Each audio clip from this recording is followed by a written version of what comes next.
আসসালামু আলাইকুম এভরিওয়ান। আমি আজকে আবার এসেছি ছাদ বাগান নিয়ে আপনাদের মাঝে কিছু কথা বলতে। দেখুন, আজকে আমার শাশুড়ি এগুলো কেটে নিয়ে আসছে। এগুলো দিয়ে নাকি শলা তোলা যায়। আমি সঠিক জানি না, তবে আপনারা কমেন্টে জানাবেন সত্যি কি শলা তোলা যায় নাকি যায় না।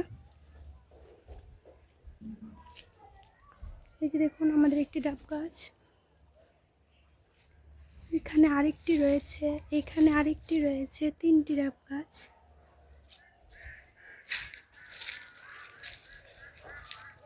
প্লিজ সবাই ভিডিওটা শেয়ার করবেন অ্যান্ড সাবস্ক্রাইব করে দিবেন। দেখুন, এখানে বড়ি গাছ রয়েছে, বড়ি এত সুন্দরভাবে এসেছে,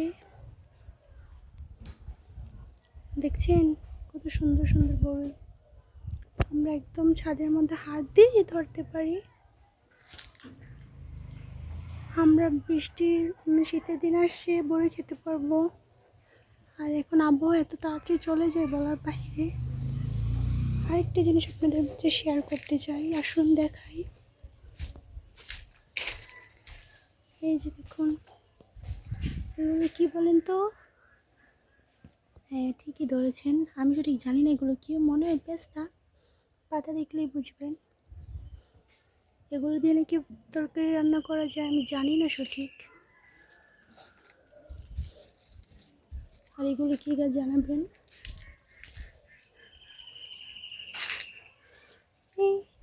এই তো একটা শলার ঝাড়ু করেছে, ঠিক সেম শলা দিয়ে শলার ঝাড়ু করেছে। যারা যারা ভিডিওটা দেখবেন প্লিজ সাবস্ক্রাইব করে দিবেন।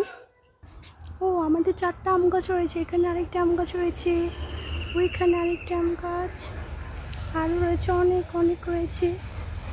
ওই যে একটা আম গাছ, ওই যে একটা আম গাছ, এই যে একটা আম গাছ, মানে 4টা না 5-6টার মতন আম গাছ রয়েছে। এত আমার সে মাশাআল্লাহ।